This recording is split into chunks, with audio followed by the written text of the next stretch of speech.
Je crois que s'engager, c'est inspirer aussi les gens autour de nous, de leur dire que si toi, une personne lambda, peut finalement changer les choses à ton échelle, bien tout le monde est capable de le faire aussi. Qu'est-ce que je peux faire, moi, à mon petit niveau, pour laisser un monde meilleur ? Si on attend d'être parfait, on ne se lancera jamais, on ne commencera jamais.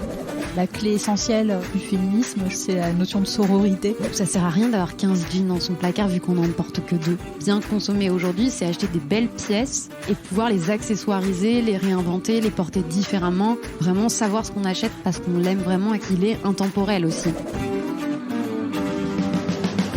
Bienvenue dans Nouveau Modèle, le podcast sur la mode responsable et engagée. Je suis Chloé Cohen et chaque mercredi, je donne la parole à des femmes qui font bouger les lignes de l'industrie textile. Parce qu'elles connaissent les impacts négatifs de cette industrie sur nos vies et sur l'environnement, ces femmes ont choisi de mettre en avant une mode plus humaine, plus durable, plus inclusive et moins polluante pour notre planète. Cette semaine, je reçois Hermine Sacco, la créatrice de la marque de bijoux 12 Paris. Hermine, c'est une personne franche, déterminée et passionnée. Passionnée par la joaillerie et par son métier. Vous n'imaginez pas tout ce qui se cache derrière une bague en or, le vrai or, celui de 18 carats. Vous l'entendrez, les problématiques de la joaillerie ressemblent beaucoup trop à celles du textile, entre pollution de l'environnement et exploitation humaine. Cet épisode est une vraie mine d'informations, sans mauvais jeu de mots. J'ai beaucoup appris sur l'univers de la joaillerie, qui est encore très opaque, et j'espère que cette discussion vous donnera les clés pour comprendre cette industrie. Merci à 12 Paris de soutenir financièrement Nouveau Modèle et je vous souhaite une très belle écoute.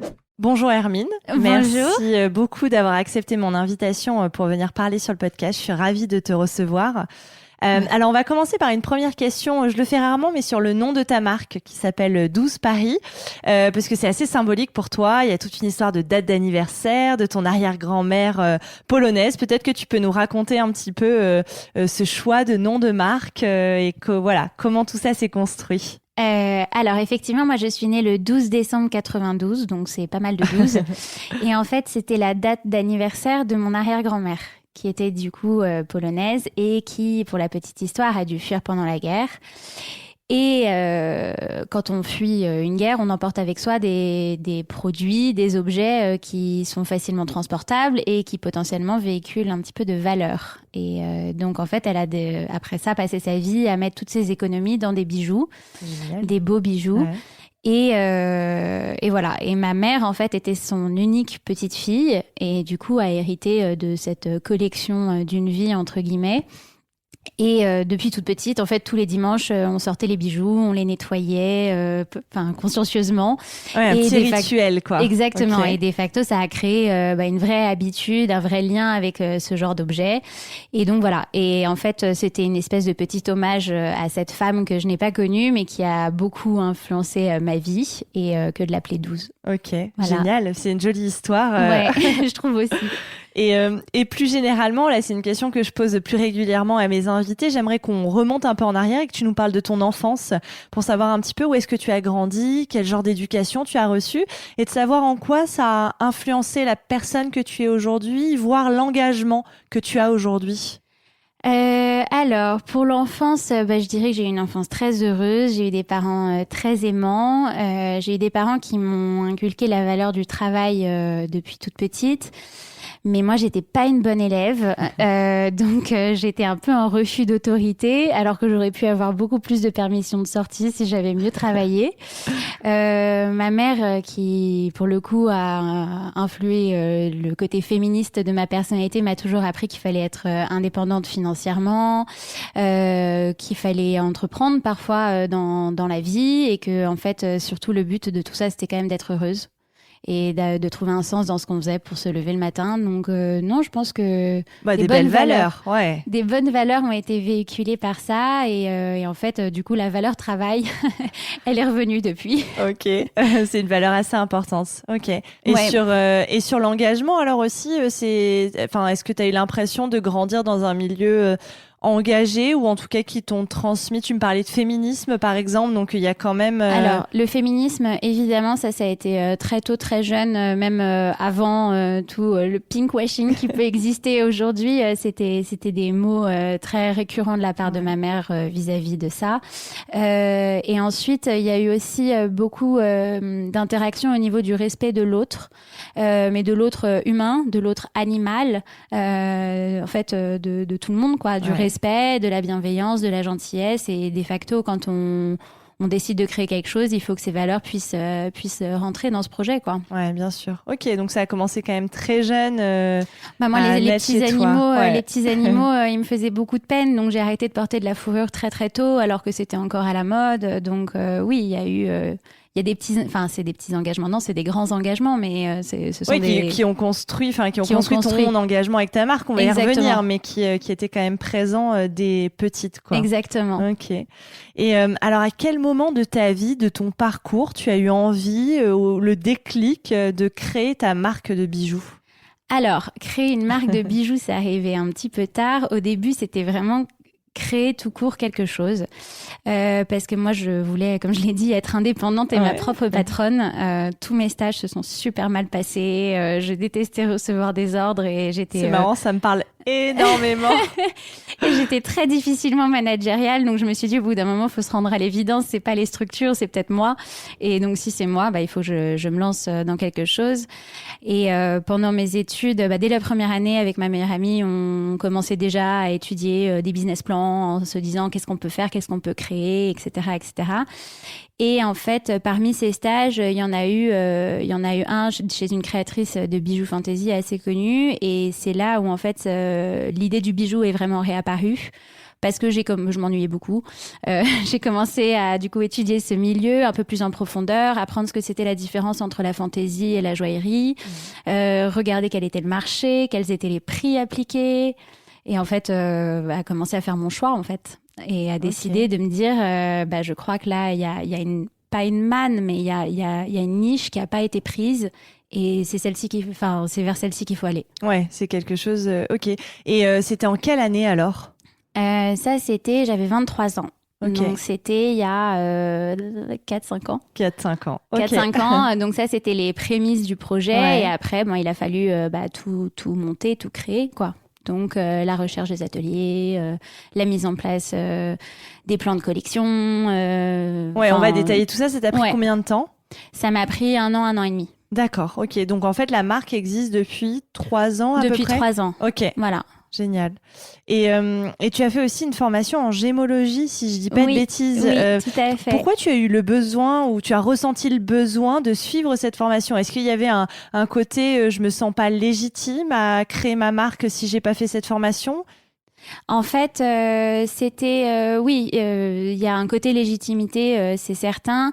Il y a eu aussi un côté savoir de quoi je parle, parce que moi j'ai un master en digital marketing, donc on débarque pas comme ça quelque part en disant hey, aujourd'hui je suis une créatrice de joaillerie.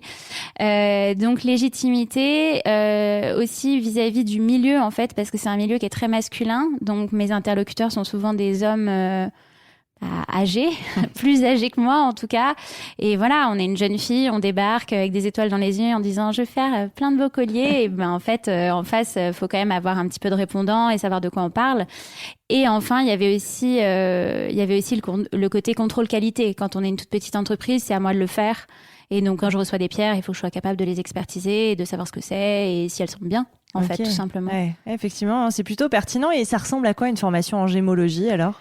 Alors, une formation en gémologie, c'est quelques semaines très intensives en blouse blanche avec une loupe devant l'œil. On respire plein de produits chimiques toute la journée, donc on a très mal à la tête le soir. C'est fun. Ouais, c'est hyper fun. On apprend des termes extraordinaires comme le réfractomètre, le spectromètre, le dichroscope. Mais c'est hyper passionnant. On voit passer énormément de pierres. On apprend à du coup déceler les vraies des fausses. On apprend l'existence l'existence de pierres qu'on n'imaginait même pas. Et c'est surtout qu'en fait, c'est devenu une super grande passion, puisque moi, ça m'a réconciliée avec la physique, la chimie, les maths, et c'était vraiment génial. Donc moi, j'ai mon premier niveau. Là, je souhaite passer le deuxième cette année. Ah d'accord, il y a des niveaux. Il y a des niveaux, en bien sûr. Il y a des Ok. niveaux. Il faut 4 niveaux pour être gémologue et expert, en fait, et à ce moment-là, pouvoir travailler dans le monde entier. Et à ça, vous devez rajouter une formation spécifique en droit, sur les perles et sur le diamant. Donc c'est quand même enfin pour devenir gémologue en tant que métier, c'est quand même un long processus. Ok. Voilà. Ah, hyper intéressant. Et alors, avant de détailler les engagements de ta marque, quelles sont les problématiques aujourd'hui liées à la joaillerie? Alors, je sais que c'est une question très large, mais on peut peut-être commencer déjà avec quelque chose à laquelle je pense, c'est de dire, c'est quoi la différence entre la joaillerie et la fantaisie? Meilleure question. Alors, la joaillerie, c'est un métier qui est ancestral. La joaillerie, c'est quelque chose qui existe depuis toujours dans toutes les sociétés.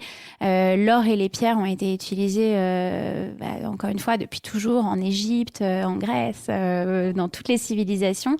Et du coup, la plupart du temps, en fait, quand on parle de joaillerie, on parle d'or. On parle d'or, on peut parler de temps en temps d'argent, mais on parle surtout de l'or. D'accord. Et en fait, la fantaisie, c'est quelque chose qui est arrivé finalement beaucoup plus tard.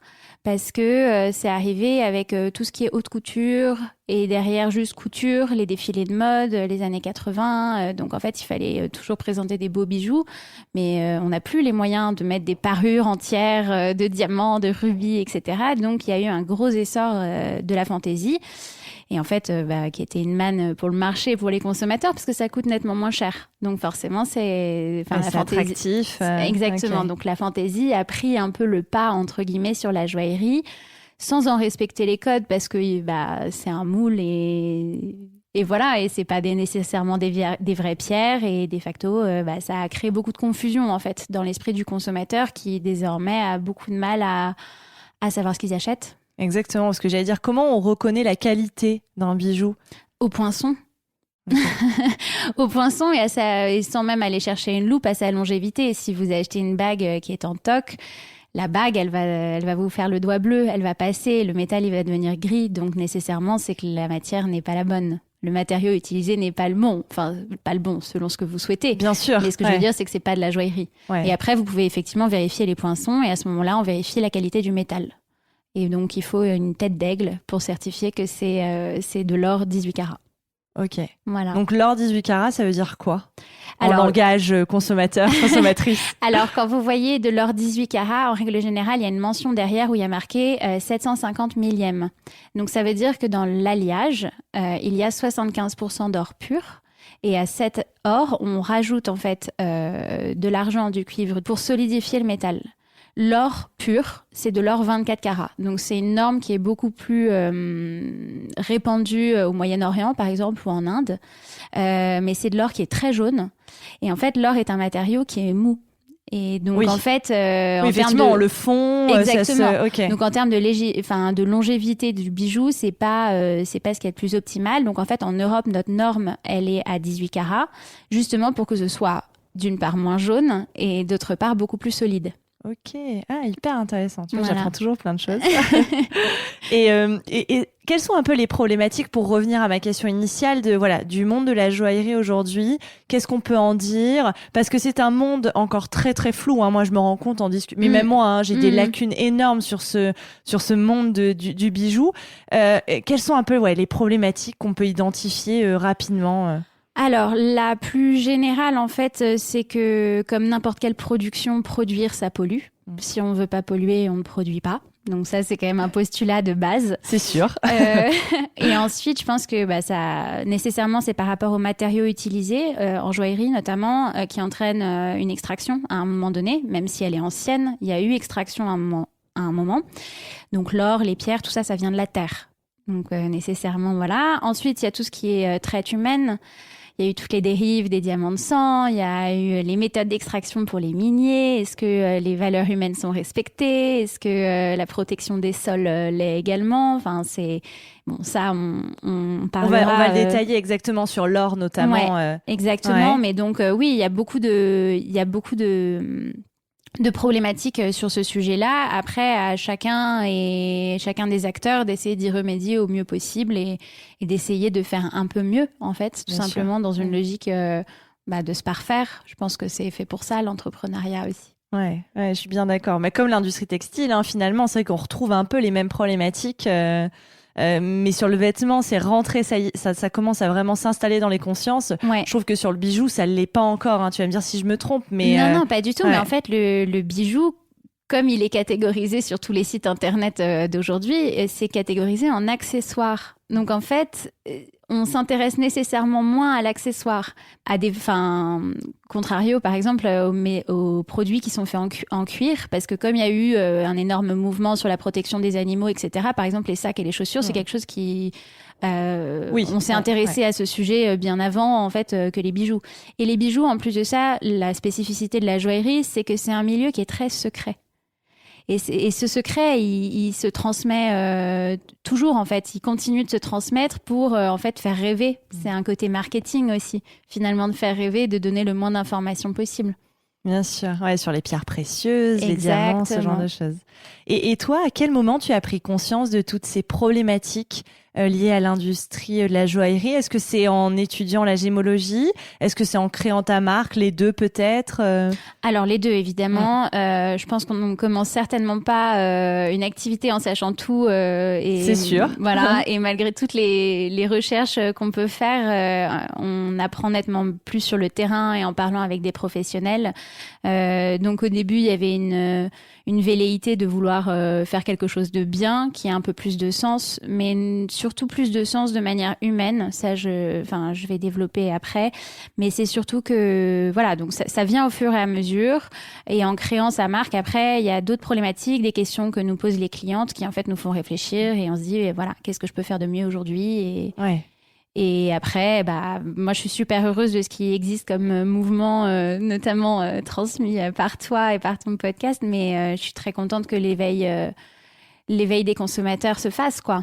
Ouais, je suis bien d'accord avec toi. De toute façon, on s'éduque en faisant. Enfin, moi, tu vois, j'apprends toujours des choses en rencontrant des invités. Donc, c'est à force, on prend conscience finalement d'autres problèmes, de ce qui existe. Puis, il y a toujours l'innovation, j'imagine aussi. Il y a toujours de l'innovation et puis il y a des points de vue. Parce que je pense qu'en fait, on est dans une logique aujourd'hui où tout est blanc, tout est noir. Et en fait, c'est pas comme ça que ça se passe réellement. Moi, j'avais écouté l'épisode avec M. Stone notamment, qui disait qu'il y avait qu'on pouvait lui reprocher l'Inde, mais en fait, l'Inde c'est pas nécessairement synonyme de mauvais ou de bas de gamme. Donc voilà, et c'est un peu pareil pour la joaillerie. Il y a pas mal de sujets où on nous dit mais pourquoi tu fais pas tel truc? Et je dis parce qu'en fait, en termes de production, selon moi, ce que je veux transmettre via mon entreprise, ça ne correspond pas nécessairement. Voilà. Donc je pense qu'il faut toujours apporter un peu des nuances sur tout ce qu'on pose. Et pareil, ça va venir après, mais sur tout ce qui est label. Les labels, c'est aussi des choses où il faut potentiellement garder un petit sens critique. Oui, ça, je suis entièrement d'accord avec toi. Mais d'ailleurs, on va rentrer dans le vif du sujet sur tout ça, parce qu'on n'arrête pas de dire on va en parler. Mais on va en parler maintenant. Donc, pour parler un peu de l'engagement dans ta marque, toi, tu as fait le choix de l'or recyclé. Alors, c'est vrai que j'ai creusé un peu le sujet pour préparer aussi cette interview.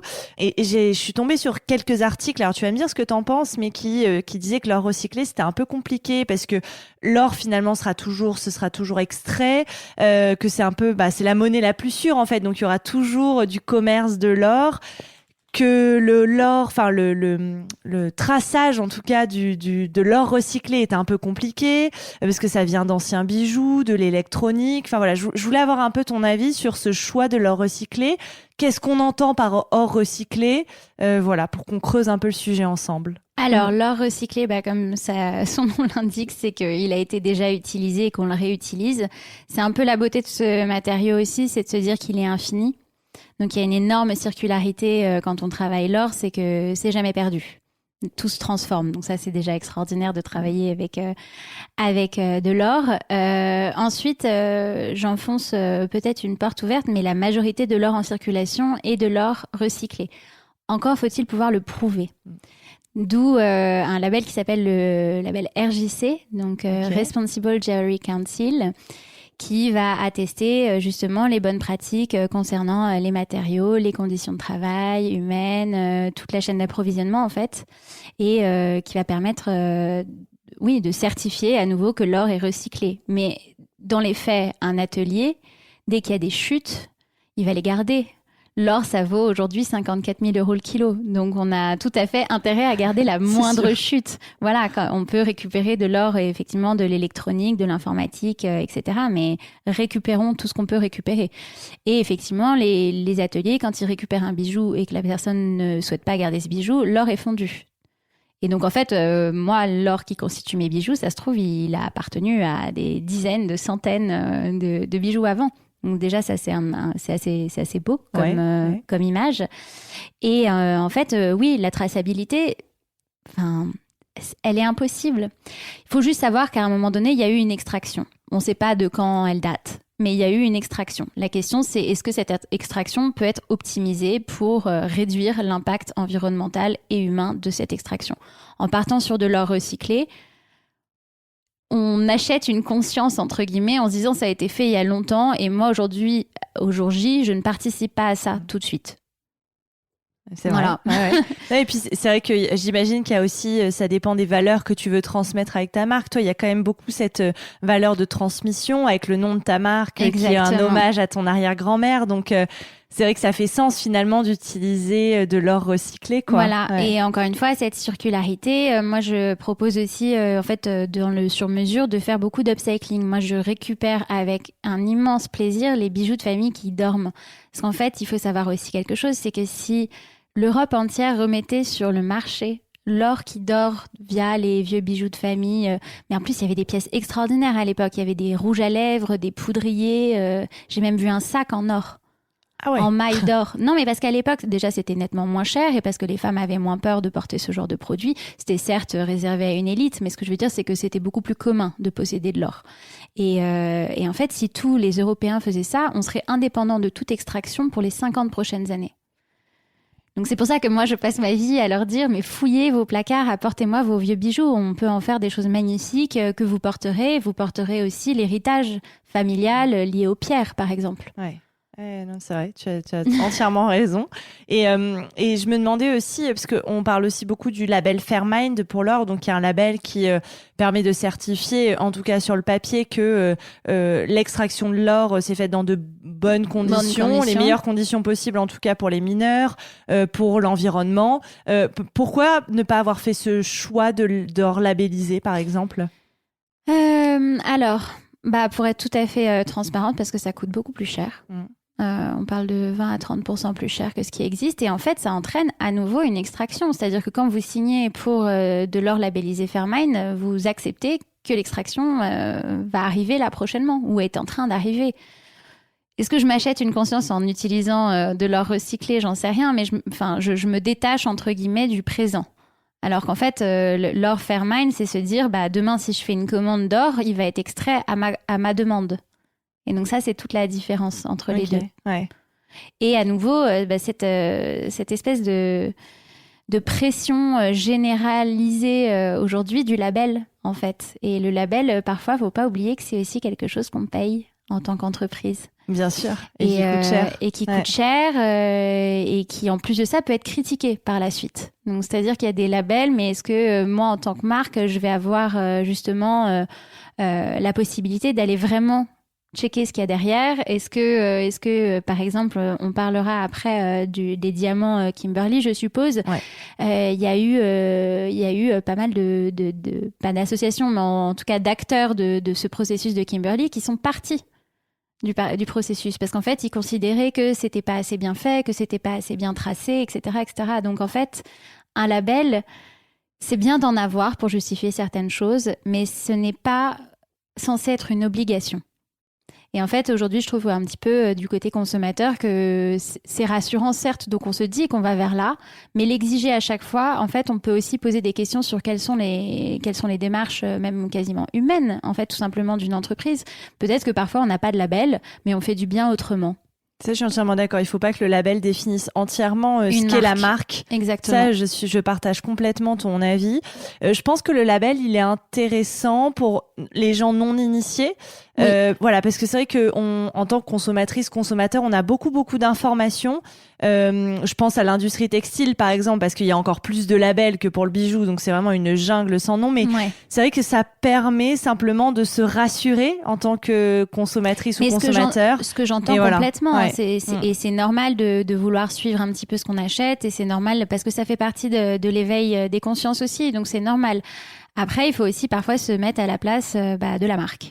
Et encore une fois, tout n'est pas blanc ou tout n'est pas noir. Exactement, il y a des nuances partout. Et c'est pas parce qu'il y aura pas ce label qu'il y aura pas cette initiative en compensation. Bien sûr. Et je pense que de toute façon, tout peut cohabiter. Enfin, exactement. Je veux dire, il y a des marques qui vont faire du Fairmind et c'est très bien, des marques qui vont faire de l'or recyclé et c'est très bien, mais au moins elles se posent des questions et ça va vers le mieux. Voilà, et tout le monde évolue dans le bon sens aussi, parce que finalement il y a la joaillerie, mais c'est associé aussi au packaging, par exemple. Est-ce que les packaging sont faits avec des matériaux éco-responsables? Est-ce que, il y a beaucoup d'autres initiatives de marques qui peuvent être indépendantes du label. Ouais, bien sûr, je suis entièrement d'accord. Et donc on va parler des diamants, du Kimberley Process pour labelliser les diamants. Oui. Est-ce que tu peux nous en parler, nous rappeler un petit peu ce que c'est ce processus? De quoi on parle quand on dit diamant labellisé Kimberley Process. Et puis on va parler aussi des limites, on en a un petit peu parlé, mais Alors le process de Kimberley, en fait, c'est une réponse politique apportée au problème des diamants de sang. C'est un régime international de certification des diamants, et en fait, ça permet de prévenir l'entrée des diamants de conflit sur le marché international. Mais c'est un modèle de réglementation dans lequel interviennent les gouvernements, l'industrie, la société civile, de manière, c'est par le volontariat. Et en fait, aujourd'hui, énormément de pays sont concernés par ce processus de Kimberley, ce qui est pour le mieux.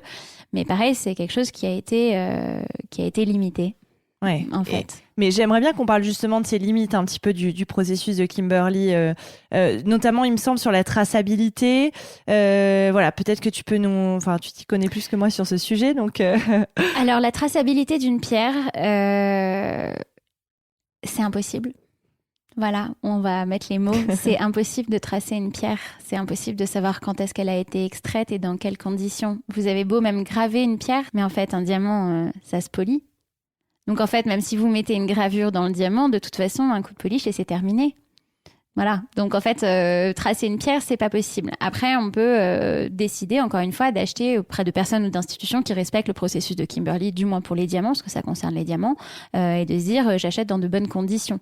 Après, on peut aussi faire l'effort d'aller voir un lapidaire qui offre une visibilité parfaite de où viennent telle typologie de pierres. Ouais. Donc voilà. Mais déjà, qu'on dise les choses, les pierres et l'or, on n'en trouve pas en France. Ah oui, c'est sûr. Ouais. Voilà.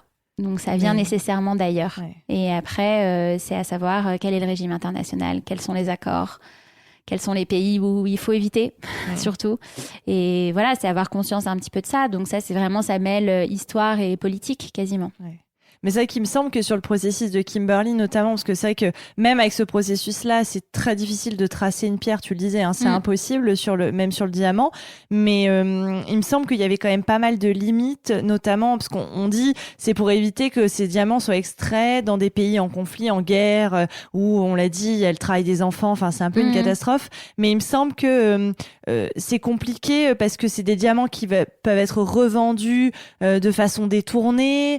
Du coup, on perd à un moment la traçabilité et en fait on n'est pas capable de remonter à l'extraction et d'assurer qu'en fait le diamant ne vient pas d'un pays en conflit. Exactement pareil. Par exemple, il y avait eu l'Angola qui ne fait pas partie en fait des pays qui respectent ce processus de Kimberley. Il suffit que l'Angola réussisse d'une manière ou d'une autre à vendre ça en Suisse, par exemple. La Suisse faisant partie du processus de Kimberley et qui décide de le vendre à la France, comment peut-on savoir finalement que ce ne sont pas des diamants de conflit. Ouais. Donc ça, c'est une vraie problématique. Après, c'est encore une fois, c'est essayer de travailler avec des personnes en qui on a confiance, des personnes installées, potentiellement qui ont de l'expérience, etc., etc. Et du coup, ça peut être l'occasion de parler un peu des personnes avec lesquelles toi, tu travailles. Comment tu les as sélectionnées alors ? Alors, c'est très, très dur dans le milieu de la joaillerie de trouver des ateliers. Pour la simple et bonne raison que pour réaliser un bijou, il faut, ça peut aller jusqu'à 8 corps de métier. Autant vous dire qu'aujourd'hui, c'est impossible pour une entreprise d'employer 8 personnes dès le départ. Enfin, c'est très, très compliqué. En tout cas, vous avez beaucoup de chance si vous y arrivez. Donc, en fait, aujourd'hui, même les grandes maisons de joaillerie sous-traitent à des ateliers. Et moi, j'ai eu beaucoup de chance. C'est une amie de ma mère qui, en fait, était créatrice de joaillerie qui m'a introduite auprès d'un premier atelier français, qui lui-même, sur des choses qu'il n'était pas capable de faire, m'en a présenté un second. Et j'en ai rencontré un troisième qui est à Paris il y a 1 an et demi et c'est celui avec qui je travaille le plus aujourd'hui. Ok. Ouais, donc tout est fait à Paris dans tes bijoux, alors, pratiquement. Il y a 2 entreprises qui sont françaises. Il y en a une qui est à Paris. Les bureaux sont à Paris, mais c'est des sociétés qui sont françaises. Donc, c'est-à-dire que c'est pas nécessairement à Paris même. Okay. Les ateliers peuvent être en France. Donc voilà. Et après, moi, c'est essentiellement 7 ateliers parisiens avec lesquels je travaille, notamment pour toute la partie sur mesure. En fait, j'aime le fait de pouvoir être au-dessus de l'épaule de l'artisan et de l'embêter pour finalement avoir le design précis que j'avais en tête. Ouais. Je trouve ça très important d'un point de vue créatif. Oui, c'est vrai que le local a cet avantage-là, c'est qu'il y a une traçabilité, justement, pour revenir à la traçabilité, c'est-à-dire que tu peux quand même contrôler le travail de l'artisan directement. Il y a ça, et il y a aussi un aspect humain, encore une fois, quitte à vouloir être indépendante et à ne travailler avec personne. Il y a eu, enfin avec personne au-dessus, j'entends. Ouais. Ça m'a permis aussi d'avoir la possibilité de choisir quels étaient mes interlocuteurs et de facto de m'entourer de gens de confiance, de gens bons dans ce qu'ils font et de gens avec qui je peux créer des vraies relations humaines. Moi, aujourd'hui, ça m'arrive très, très régulièrement de déjeuner avec mes ateliers, de les appeler parfois le week-end. Voilà. C'est une autre relation. Ouais, mais c'est celle que je cherchais, en fait, dans le travail. D'avoir plus d'humain. Exactement. De réinstaurer un peu l'humain. Et je pense que c'était cette problématique avec l'entreprise, avec un grand E avant, c'est que l'humain, parfois, s'efface, en fait, quand on arrive à un certain volume. Ouais, je suis bien d'accord avec toi. Et pour revenir aussi un peu sur les diamants, on parle aussi des diamants de laboratoire ou du diamant recyclé. Est-ce que ce sont des pistes que tu as envisagées ? Alors, je sais que le diamant de laboratoire est assez cher, il me semble, mais... Alors non, justement, le diamant de laboratoire, il est moins cher que le vrai diamant. Parce qu'en fait, il est créé par une machine. Et le diamant recyclé, quand on parle de diamant recyclé, ça veut dire que justement, ça va être sur une logique d'upcycling. Donc, on va aller chercher des vieux bijoux, récupérer les pierres et les remonter derrière. Du diamant recyclé, moi, j'en fais nécessairement parce que j'ai une partie upcycling et transformation du bijou. Et les diamants de laboratoire, le problème, c'est que j'ai fait de la gémologie. Et en fait, j'ai vraiment tellement aimé ça qu'il y a quasiment un côté romanesque par rapport aux pierres. J'aime les pierres, je trouve ça extraordinaire que ça puisse venir de la terre. Encore une fois, dans les bonnes conditions, etc. Mais c'est vraiment magnifique. On n'a pas idée de ce sur quoi on marche, en fait. Et donc, c'est aussi ça, la poésie de la joaillerie. Et j'admets, j'y ai pensé plusieurs fois à faire du diamant de laboratoire. Mais en fait, déjà, il y a aussi cet impact. Quand on crée un labo pour justement compresser du carbone et obtenir un diamant, quel est le coût de cette machine ? Quel est l'amortissement de cette machine ? Quelle est la pollution entraînée par cet atelier ? En fait, ça, c'est un petit peu compliqué. Et en plus de ça, le diamant de laboratoire a complètement déséquilibré la valeur du marché du diamant. Parce que c'est quand même quelque chose qui est très, très, très réglementé. Une fois par semaine, il y a le rapport Rapaport qui sort, qui provient d'Anvers, sur le cours du diamant. Et en fait, la problématique du diamant de laboratoire, c'est qu'on ne peut pas le différencier d'un vrai diamant. En fait, c'est impossible. Et par exemple, quand vous allez traiter avec certains fournisseurs, très souvent, ce qui se passe, c'est que je parle de fournisseurs plutôt à l'étranger, notamment en Chine, par exemple. Quand vous allez commander un lot de diamants, vous allez avoir du vrai diamant, mais dans le lot, il va aussi y avoir 10 à 20% de diamants de laboratoire, tout en payant le prix du diamant. D'accord. Naturel. Okay. Et comment c'est possible, ça ? Parce que c'est clairement de l'arnaque, non ? Oui. Oui, il y en a partout des arnaques, de toute façon. Mais voilà, c'est pour ça que le diamant de synthèse, ça a des avantages, mais ça a aussi des inconvénients. Et après, peut-être que ça sera amené à être changé. J'en sais rien. Je sais pas quelles sont les décisions que je prendrai demain par rapport à ça. Mais aujourd'hui, je suis encore sur ma lune de miel avec la gémologie. Et j'avoue que j'aime bien travailler avec des vraies pierres. Parce que c'est vrai que l'un des avantages du diamant de laboratoire, c'est plus sur la traçabilité, en fait. Exactement. C'est de se dire, voilà, on n'a plus ce problème de savoir d'où vient la pierre, dans quelles conditions, ce genre de choses, quoi. Exactement, exactement. Après, la traçabilité d'une pierre, encore une fois, on ne sait pas. Ouais. Non, effectivement, parce qu'il n'y a pas en tout cas de label ou d'étiquette, j'en sais rien pour certifier vraiment que c'est un diamant de laboratoire quand Normalement, on est obligé. Ok. Mais après, c'est pas dit que tout le monde le fasse. Encore une fois, quand on achète un gros lot et qu'on achète, 10 000 diamants, s'il y a 10%, vous pourrez jamais le savoir. Donc après, il faut faire confiance. Et ça veut dire qu'il faut travailler avec des gens qu'on connaît ou qui ont été connus pour leur sérieux et leur rigueur, je pense. Ouais, bien sûr. Ok, non, mais c'est intéressant.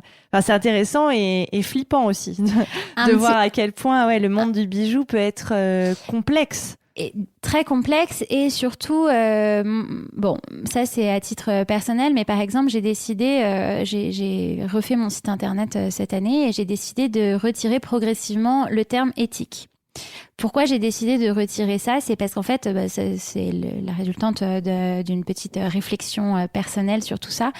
La joaillerie, c'est pas éthique. Ça peut pas l'être. Déjà, on produit, à nouveau. Ensuite, on produit avec des matériaux qui proviennent de la terre. Et en fait, ça veut dire quoi, éthique, aujourd'hui ? Moi, je pense que si je parle d'éthique, aujourd'hui, je parlerai d'éthique relationnelle, d'éthique humaine et aussi, surtout, d'éthique créative. Donc, en fait, relationnelle parce que j'aime travailler avec des gens que j'apprécie. Par rapport à mes clientes, j'ai fait le choix de proposer des prix qui soient raisonnables. Par rapport à ce que je vends, de pas m'enflammer et de dire tout ça, ça vaut 20 000 euros. Non, c'est pas vrai, ça ne vaut pas 20 000 euros. Donc il y a aussi cette éthique, de dire je me fiche pas de vous. Donc ça, c'est déjà bien. Et une éthique créative, et ça, je pense que c'est un peu le plus important, c'est que aujourd'hui, on a une grosse problématique avec notamment 2 pays qui sont l'Inde et la Chine. Les problématiques, ça va être des problématiques de volume. Donc, c'est-à-dire qu'en fait, eux, ce sont des machines de guerre. Pour un atelier qui va créer, on peut parler d'usine à ce stade, qui vont créer de la joaillerie, en fait, ils ont des développeurs qui vont créer 200 000 références à l'année. Donc vous, si demain, vous voulez commencer un business et vous lancer dans la joaillerie, vous prenez un petit billet d'avion, vous allez à Jaipur, on vous donne un catalogue et après, vous constituez ce que vous voulez comme plan de collection à partir de ce qui est proposé. Et ça, on le retrouve également dans la fantaisie. Enfin, je sais pas si ça t'est déjà arrivé de te balader d'un magasin à l'autre ou d'une marque à l'autre et en fait de retrouver exactement les mêmes designs. En fait, c'est parce que ça provient de exactement les mêmes fournisseurs.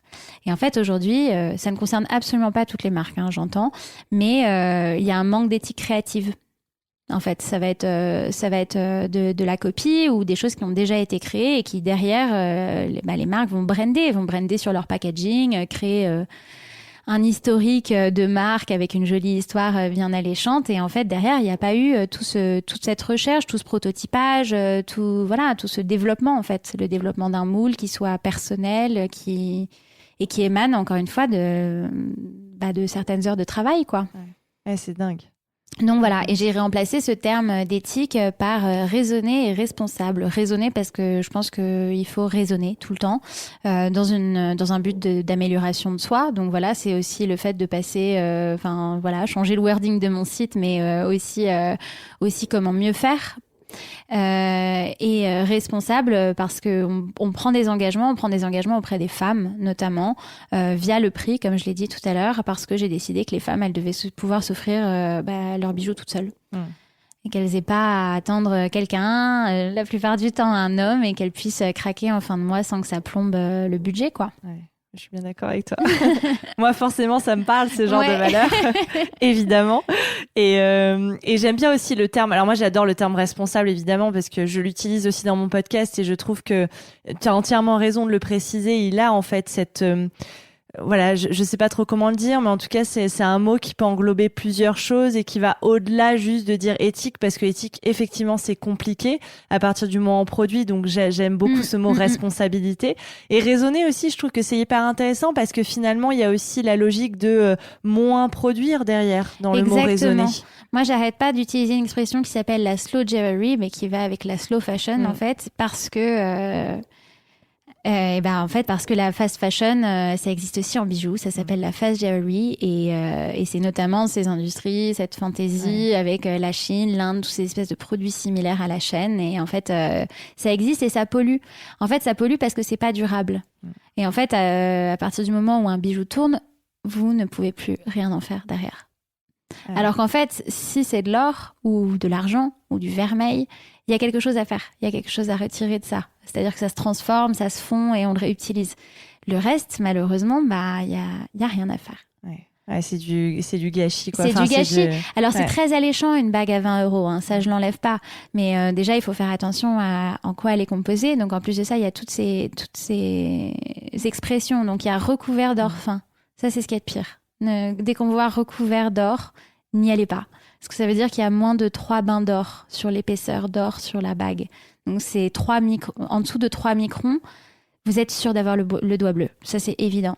Ensuite, il y a à partir de 3 microns, donc 3 bains d'or. Là, ça commence à s'appeler du plaqué. Donc, c'est censé, à ce moment-là, durer un peu plus longtemps et un peu mieux. Ensuite, il y a le vermeil. Donc, ça veut dire que le métal de base, c'est de l'argent et on fait un plaquage or par-dessus. Donc là, on commence à avoir un bijou qui est de meilleure qualité. Et après, on a les appellations or. Et dans les appellations or, il y a l'appellation 18 carats dont on a parlé. Et désormais, il y a également l'apparition de l'or 9 carats. Et en fait, l'or 9 carats, c'est du 375 millième. Et ça veut dire qu'en fait, il n'y a que 37,5% d'or pur dans l'alliage. Donc, il y a une majorité de cuivre. Okay. Et ça, pareil. Et ça s'appelle de l'or, c'est dingue. Et ça s'appelle de l'or. Et ça, il y a beaucoup de bijoutiers, notamment les bijoutiers de grande surface, etc., qui ont surfé sur cette appellation. Mais il faut savoir que l'or 9 carats, c'est pas, pour le coup, ça va pas tenir toute une vie. Hein. Voilà. Ça, ils sont obligés de le préciser ? Oui. Or 9 carats, ok. Ils mettent pas 9 carats, ils mettent or, et derrière, ils mettent 375 millièmes. Parce qu'en fait, ça parle pas. Bah oui, du tout. Enfin, évidemment que ça parle pas. Oui, mais c'est fait exprès. Ouais. Évidemment que c'est fait exprès. On est dans une logique, on est dans un monde de consommation. On est dans une logique où les marques poussent à la consommation parce que c'est un système qui est capitaliste. Je vais pas commencer à partir sur un débat politique, mais en fait, moi, ce que j'ai décidé avec 12, c'est que je ne voulais pas rentrer là-dedans. Donc, c'est-à-dire que je veux être transparente. Je veux expliquer les choix. Je veux expliquer les choix pour les prix aussi. Parfois, il y a certains produits qui augmentent parce qu'ils sont assez lourds en or. Et si quelqu'un vient me voir en me disant « Mais pourquoi ça a augmenté ? Je comprends pas. » Et ben, en fait, j'envoie des graphiques sur l'évolution du cours de l'or, par exemple, qui s'est envolé depuis quelques années. Je veux être transparente. J'ai plus envie que ce milieu soit un milieu secret où on ait peur de pousser la porte. Un peu comme quand on arrive place Vendôme, on rentre pas. Ça, c'est très beau, mais on rentre pas parce qu'on se dit qu'on n'a rien à faire là. Moi, le but, c'est de dédramatiser et de démocratiser la joaillerie. Je pense que les gens ont le droit de s'acheter des choses de bonne qualité, des produits durables, mais en conservant quand même une logique humaine, quoi. Ouais. Ah non, mais c'est hyper intéressant, c'est passionnant. Enfin, c'est vrai qu'on se doute pas de tout ce qu'il y a derrière toutes ces appellations. Ouais, c'est incroyable. Bah, j'espère que les gens qui nous écoutent vont du coup prendre conscience de tout ça maintenant et qui verront le monde du bijou autrement, ou en tout cas qui se poseront des questions avant d'acheter, quoi. Voilà, sur la qualité du produit, et puis c'est beau de transmettre parce qu'en plus de ça, un bijou, c'est quand même c'est un objet qui est hautement sentimental. Je connais peu de bijoux qui ne le soient pas. À part encore une fois ce bracelet acheté sur la plage, bon, c'est pas très grave s'il tombe un jour, quoi.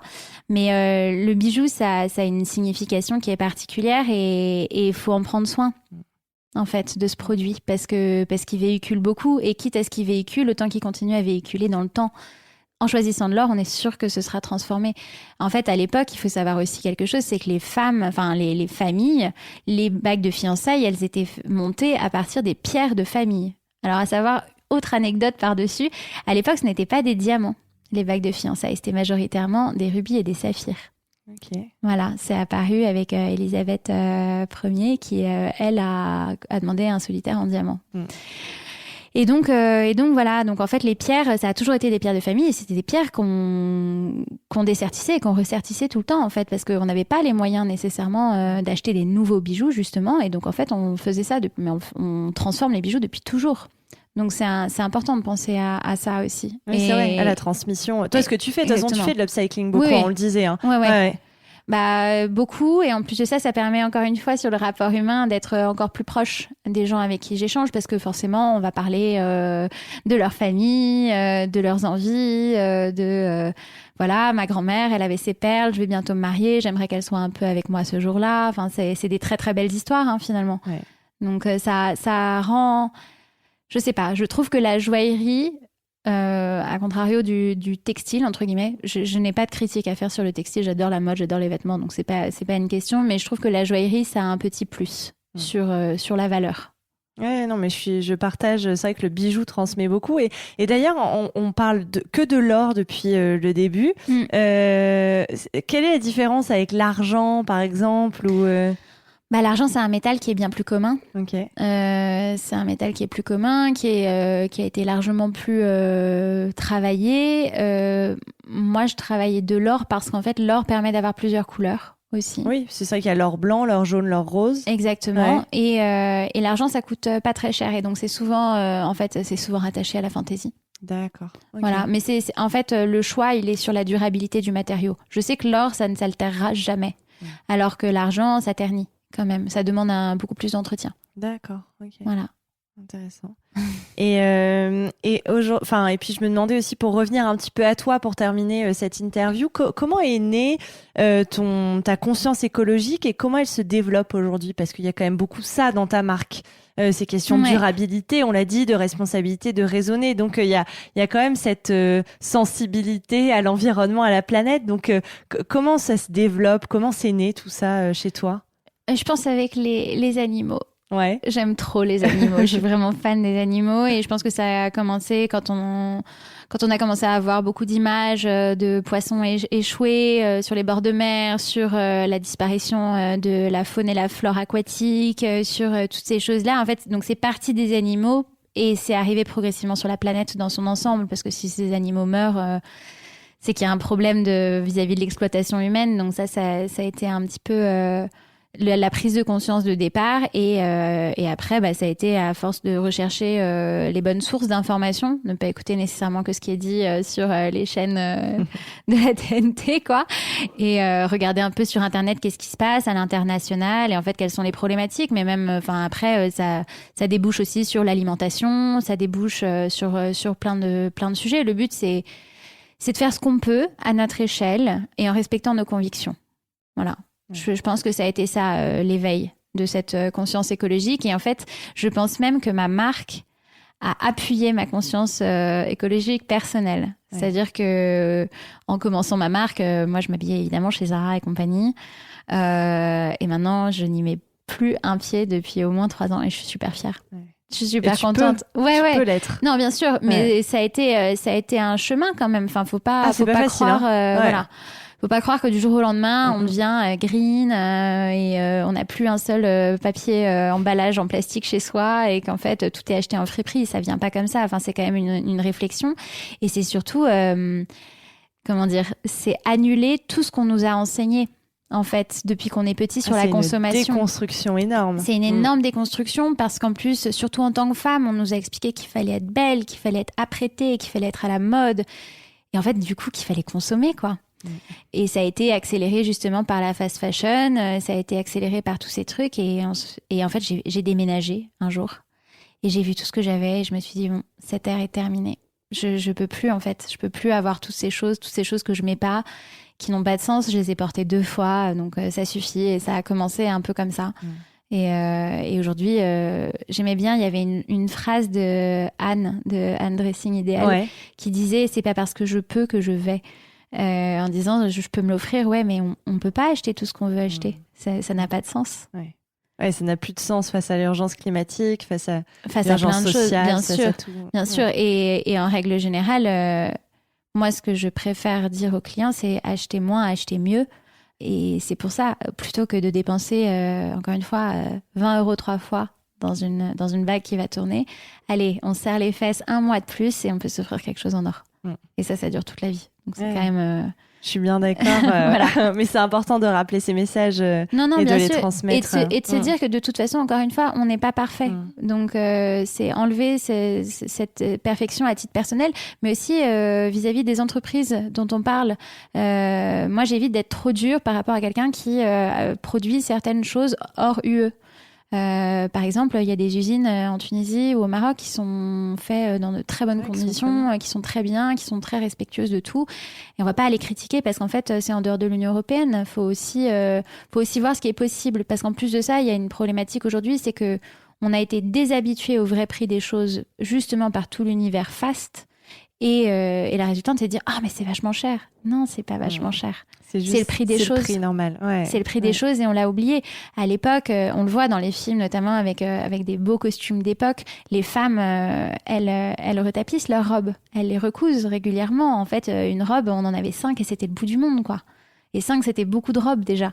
Aujourd'hui, j'aimerais bien voir quelqu'un qui n'a que 5 robes dans son dressing. On appelle ça minimaliste, quoi. Ouais, exactement. Et c'est en marge. Alors qu'en fait, voilà, c'est aussi... en fait, ça apprend aussi à prendre soin des choses qu'on possède. Ouais, complètement.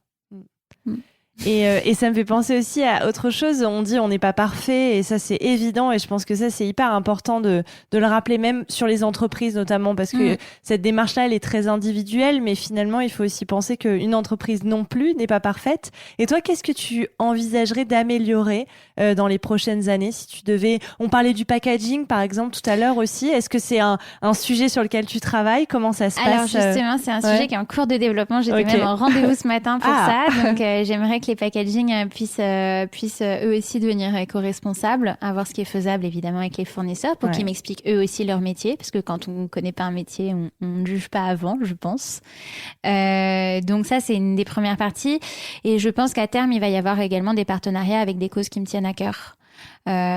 Sur l'exemple de Cézanne, je trouve que c'est très bien ce qu'ils ont pu faire humainement en tout cas.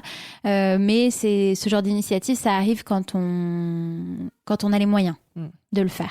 Et c'est important de rappeler ça aussi, c'est de dire à une marque, vous reversez rien, peut-être que je reverse rien parce que je reverse déjà à mes employés et c'est déjà pas mal.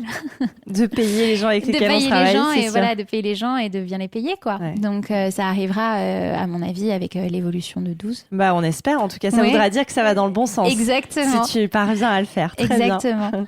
Et alors on arrive à la dernière question, un rituel de ce podcast. Est-ce que tu as des modèles dans la vie ? Ouais, j'ai un modèle, c'est hyper cucu, mais c'est ma mère. Ok. J'ai une relation extraordinaire avec ma mère, on est très proches et je pense qu'une grande partie de ma personnalité, en tout cas surtout les points positifs de ma personnalité sont dus à elle. Et encore une fois, voilà, qui m'a ouverte au féminisme, à l'écologie, à l'indépendance. Je pense que ce sont des belles valeurs à avoir. Donc, sans hésitation, ma maman. Complètement. C'est un beau modèle et ce n'est pas cucu, je te rassure. Ouais. C'est un très beau modèle. Bon, tant mieux alors. Voilà. Merci infiniment d'avoir répondu à toutes mes questions. Avec grand plaisir, merci à toi. Merci à Hermine d'avoir participé à cet épisode de Nouveaux Modèles et merci à Thomas Langlin, notre ingénieur du son. Si vous aimez l'émission, dites-le moi avec des mots doux et des étoiles sur vos applications préférées et parlez-en autour de vous, c'est ce qui m'aide le plus à faire connaître le podcast. Pour ne louper aucun épisode, rejoignez-nous sur Facebook, Twitter et Instagram @nouveaumodèle.podcast. Je vous dis à très bientôt pour rencontrer un nouveau modèle.